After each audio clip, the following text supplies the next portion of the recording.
Good morning, everyone. Thanks for joining us. We are honored to have the presence of Jim Mansfield, who's the CEO of NotifyAI.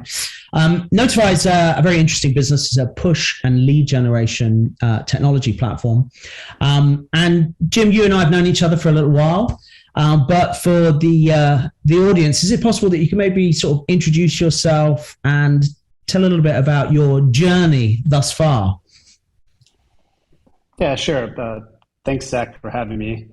My background is I've been in the ad tech lead generation space for almost 20 years. I started 2002 in email marketing. I got into it real early, just by accident, and that started off a few companies I started. I started a company called Buy-in Marketing Group right around 2002. Focused on email marketing. The company did fairly well. I ended up leaving the company after 4 years. The company was sold after I left, but I started a company called Intella, where we did email marketing also and lead generation. The twist was we went international. So we went to the UK first with the company. The company was based in Colorado, where I was living at the time. And we just to spur the moment, we went to the UK for London Ad Tech, and we met a few partners, and the business was early on, so we started focusing on UK email marketing, which at the time was pretty early days. They were doing things differently than they were in the States, and the sort of markets weren't connected. So we got a lot of advantage out of that. The response rates were higher. We built a pretty good business based on that. We first was in the UK, then we went throughout Europe, and even though it was an American company, we focused almost entirely on the UK and Europe, and it was a business that grew quite fairly large. It was 100 employees at its peak. Zach, you were there for a little while, and it was sold to Zeta Global in 2013. And after that, I've done a couple more businesses. I was a company called AppThis that was in mobile app acquisition. The company was also sold. And now, the last 3 years, I've been focused on push notifications with a focus on lead generation. So our company, NotifyAI, we have a push notification platform. We work with publishers that own websites. Most of them are lead generation advertisers. And they use our script to collect users when they come to their landing pages and websites. And we help them monetize those users and give them a platform to re-engage those users. So we're kind of like a SaaS platform, but we don't sell it on a fee basis. It's mainly just on a performance basis on the users we monetize. And we work with some of the big players in lead generation, OnPoint Global, Fluent. Some others are people that are using our technology, and we're also an advertiser and publisher ourselves in lead generation. So we're advertising in lead gen, major categories like insurance and loans, financial products, and that's where we're driving revenue and also collecting users for ourselves. We've got about 50 million users, active users in our system, and we're sending a lot of pushes every day, hundreds of millions. We sell that traffic on CPC, some CPA, also working with major partners like Taboola, buying our traffic, and we're international as well. I mean, I'm based in Tel Aviv, so the business is split between Tel Aviv, where I'm based, and Denver. Got it. We're about 25 people now. And for someone that doesn't understand push, just for a very layman's perspective, how does push look to a user? What sort of, very broadly speaking, is the technology sort of behind it? So push is something embedded in the browser, uh, mainly with Chrome. But when you have a website, you can put a piece of code in the service worker, which allows you to generate a prompt, which is generated through Chrome, that asks the user if they want to receive notifications from that website. And if it says allow or deny. I'm sure everyone has seen that a million times, but if you click allow, then that saves a unique key, which is stored, on our platform, on another platform that allows you to send push notifications, but that key allows you to connect with that user. So you don't have any personal information about that user, but you have a unique key which you connect to Google servers, and through that, you connect to the user's browser, and the messages are generated. So that unique, sorry to interrupt, and that unique key, yeah. Do you use that then for understanding what that anonymous user has clicked on in the past and can tailor the promotions that you show to that potential user? Yeah, so when the user signs up, we can generate a profile of that user, and it's unique to that particular browser. So we're not able to link if you subscribe to a website on your desktop and on your phone. That doesn't necessarily link, because those are different browsers. But yes, we can track the history of those users and what they're doing. And in some cases, if it's coming through a registration flow, we understand some more information about them because they've opted in for push, but they've also provided demographic information about location, income, marital status, date of birth, all that. We're collecting all that information as well. So sometimes we're able to target them, more in depth based on other information they provide. But it doesn't come through the push, but it comes through the whole registration flow. Got it. And for publishers, obviously, this is a source of revenue, right? You're helping provide them with presumably curated demand, which they can then get higher eCPMs or higher EPCs and things like that.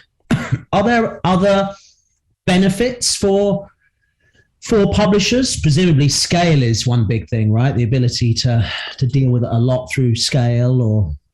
Yeah, I think the main benefits are, one, it's a way to reach your users after they've left their website. So if you're an advertiser advertising auto insurance, for example, you're buying media to come to your website. Maybe you're converting 5-10% of those users, maybe less, it depends. But, for at least on Chrome-based browsers, for every user that comes to your website, you have the ability to opt them into a push notification. And typically about 15% of people will opt into that. And every time you opt in a user, you can bring them back to their website, but also the monetization can be worth, at least 20 cents, sometimes more. It depends on the kind of traffic that's coming to their website, but you get additional value for the media spend that you're doing. And it's just it's like when you click, people in the industry collect emails and phone numbers, and they're monetizing through email and SMS. It's another component that goes along with the monetization after the fact when people visit your landing pages. Got it. And the advertisers that are working with you, are they advertising on a CPC basis or a CPA, or how does that look? It's both. So our system optimizes based on CPC, or the term we use is RPC, revenue per click, and also the RPMs. But we're accepting advertisers on CPC, and when they have long histories or we understand the performance, also CPA. We're very, very performance based, and with push, like different than email, in push you're able to make real time decisions. So you can send 1 million pushes, but the push doesn't.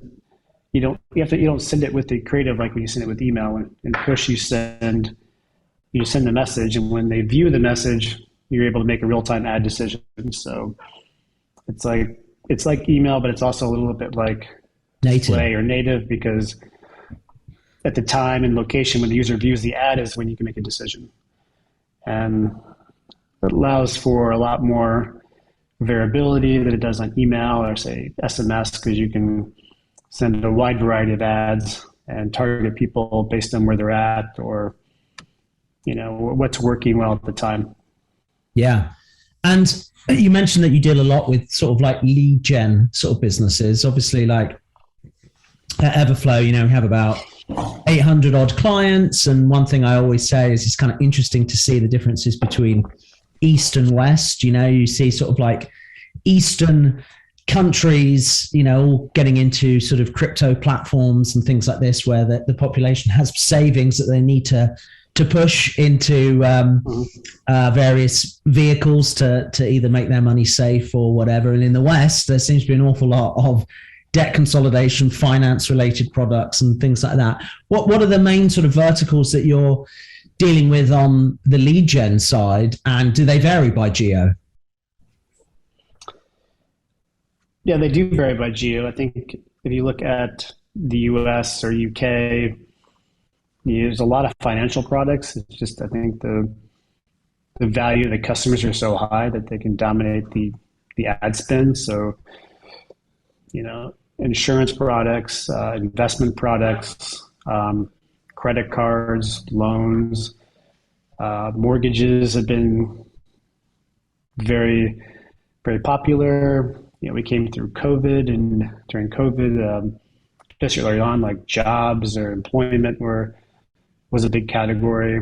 Still is, not as strong as it was, but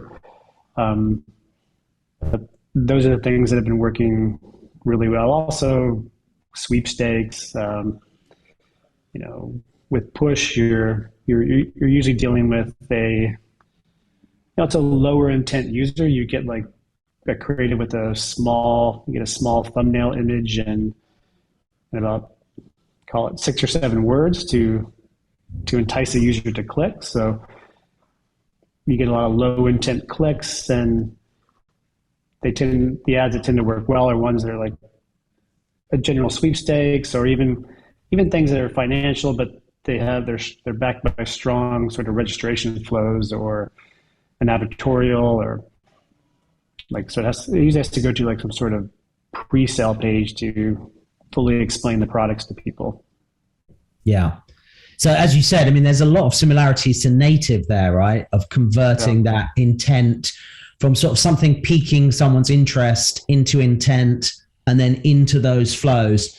Now, as I understand it, you are basically providing the top of that funnel, right? And then you take them to advertisers' landing pages that then control those flows. Is that right? That's right. So we also own some of those sites ourselves. We have our own websites where we're collecting people through our own funnels, and we're putting advertisers in those funnels, mainly because, like I said, we have a lot of, there's intent when they click, but lower intent, and sometimes the monetization is better to lead them through a questionnaire or something to sort of understand what they might be interested in, so you could better target the ads. If they're interested in some sort of loan, or they maybe they just click because they need money, you can find out, are they interested for a small personal loan? Are they interested in a mortgage? Are they interested in a home refi? Those are things you can find out from a survey after, like, someone clicks on an ad with, again, 5 or 6 words that sort of mentions a financial product, and they can get some cash. But it's good to sort of question what's the best product for them after the fact. Got it. And so when they come into the site that you own, these owned and operated properties, then do you put them out on like a ping tree to a series of advertisers, or how does that work, actually taking that user out to another advertiser? Or are those owned and operated properties kind of like more of an enrichment sort of environment? It's both. So we're providing some information. We're also trying to opt them into, based on what the information they provide us, then we try to show them a series of ads that sort of fit them. So we try to keep the funnels kind of narrow, because we're because people clicked on a push, they're not usually want to dedicate too much time. So we just want to find out, for example, if they're interested in getting some money, are they more suited for like a quick loan for $1,000? Are they more suited for, a home do they own a home, maybe a home refi, maybe they're looking to buy a property. So it's a mortgage lead. Got it. And you mentioned UK and US being sort of led by the finance sector. You also work internationally, right? Are there any other sort of growing trends that you see internationally? Yeah, we're pretty active in Europe. We have, again, our team is here, and over half the employees are in Tel Aviv. We have a person in the Netherlands, and we find like the French market, the German market, UK. They're very strong, and the values of the users are really high. And I think there's less publishers there that have caught on to push. So, we're growing quickly there. There's more people in the States they understand push a lot better. But we're speaking to many advertisers in Europe and showing them how they can make more money. Kind of like the way Taboola did, years ago. They've got traffic because they're buying media to their landing pages, and there's similar products. And in Europe, it might be test drives, or there's some financial products. There's mobile products. Products are a little bit different, but there's a lot of people buying media for their ads, and push is just another way to get additional monetization and reach to the users that you're already spending money to get to. Yeah, got it. And you guys, having known you guys for a while, and I know you've got like a kind of deep sort of technical pool of people there at Notify. Is everything you use sort of internal? I mean, there's some complicated stuff going on there, right? With kind of real-time bidding and things like that. Is that all internal that you've built? Do you use other sort of, other external things within your tech stack?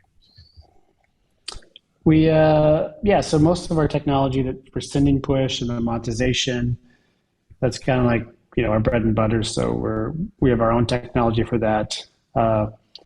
We use Everflow because Everflow is good at tracking, and because we have our own websites and we're buying from affiliates and partners, and it's a good platform for managing that activity.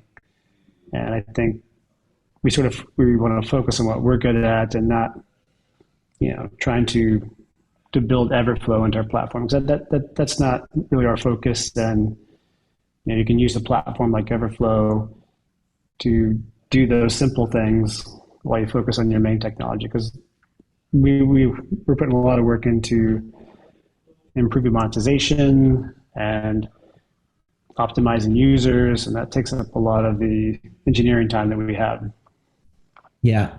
Do you use any other sort of third-party tools that are useful?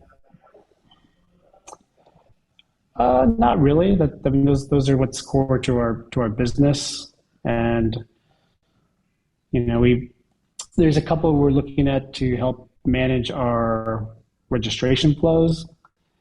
We haven't decided on one because, again, it's a place where we're putting a lot of engineering time into managing questionnaires and co-reg ads and things like that.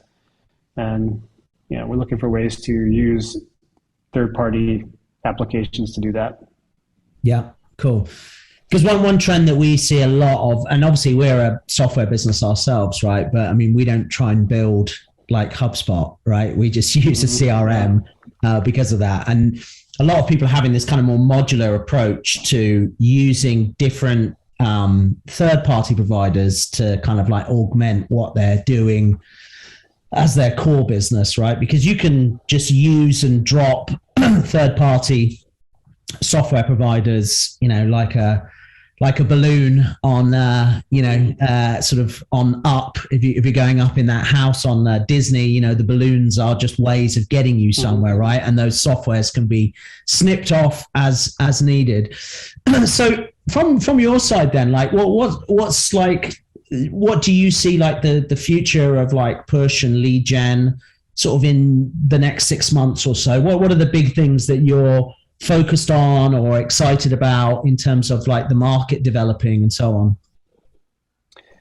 I think the market is quite strong right now. I think there's issues with the economy and the markets that could affect like the different types of leads we're collecting.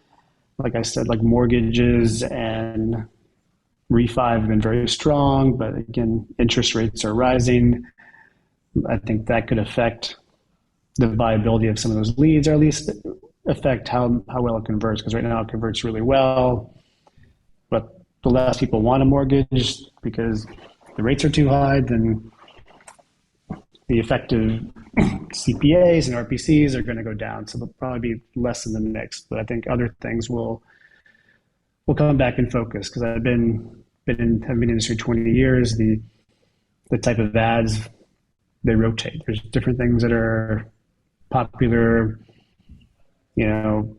one cycle to the next. And, lately it's been a lot of these insurance, Medicare, loans. I think that'll change slightly. I think you kind of see some of those categories overheating right now. Performance is a little bit down, but I think other things will step in, because then, when it comes to buying traffic, there's always a new bidder or someone that figures out a new angle to acquire the traffic. Then, because we're a traffic provider, we'll just benefit from that once they figure those angles out. Yeah.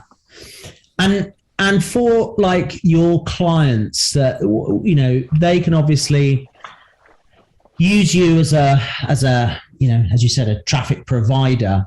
We talked about, like, maybe just touched on the publisher side of, being able to monetize a little bit more. For an advertiser that works with you, what's the real benefits for them? Well, I think if you're buying from affiliates or different traffic sources, I mean, what's different about us is we're a unique traffic source. You might be buying Facebook or Google, email. Push is a separate category, and it performs differently. And one thing about it, we're selling our own traffic, so it's a traffic that's produced within our own network. There's not a chance that we're going to put you in a network where there's a rogue affiliate, or there's a different traffic blend that could affect the quality of what you get. I think if you learn to understand push and what to bid on it and how it works to your offer or to your ad, then that'll hold true, and you can bid and win the traffic, for as much as we can sell.